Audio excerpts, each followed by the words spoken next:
the spiral staircase theory and why you might actually prefer to be wrong rather than being right.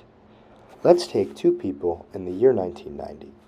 One, a 5-year-old girl whose mom told her climate change is anthropogenic, and the other, a religious scientist who believes climate change is a hoax. Who's right? But who knows more about science? I certainly know who I'd rather have take my physics exam. And this brings up an interesting distinction between being right about something versus knowing more about something. Around 2,000 years ago, a Greek philosopher, Carneades, was sent to Rome to negotiate a debt. Then one day, he gave an invigorating speech, heralding justice as the foundation of Rome. But then, the very next day, in the same place, he refuted his earlier speech just as eloquently, and instead concluded that Rome was actually built on injustice rather than justice.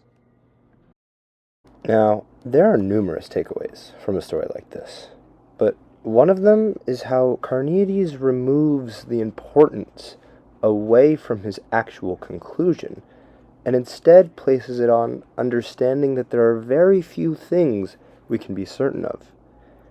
And what if we too remove the importance away from conclusions and instead placed it on our actual understanding of a particular topic? I mean, look at the way we view some of the stuff people once believed back in the day. They thought the earth was flat, or that someone's skin color influenced their intelligence. There was even a Greek guy named Heraclitus, who instead of listening to doctors' advice for curing his edema, decided to bury himself in cow poop, believing that it would trap the sun's heat and evaporate away the excess fluid. Comedically, it acted less like an oven and more like quicksand, so when wild dogs found him, there was no escape. And we can scale these ridiculous conclusions back to our own lives. When I was 7, I believed with all of my heart that I would become a professional soccer player. And needless to say, it didn't work out for me. But what are the things you believed 10 to 20 years ago that current you finds ridiculous? What are the things the 2050 version of you will ridicule about current you? What are all the different opinions these 3 versions of you have? Now, how many things that we believe today, that we feel certain about today, will seem nonsensical in the year 4050?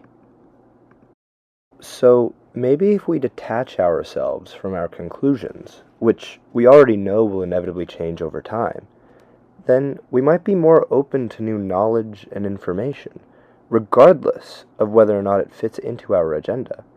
And with this new knowledge and information, we can have a greater understanding of things to base our life decisions from. Maybe this way of thinking can give us more perspective and wisdom. And that's precisely what this spiral staircase theory is about. Trying to elevate your understanding of something by questioning it and trying to prove yourself wrong. And then by reaching the other side, we elevate ourselves. And even if we end up agreeing with our past selves, it will be from a higher place, and that's growth. So that is why you might prefer to be wrong rather than being right. Thanks for watching.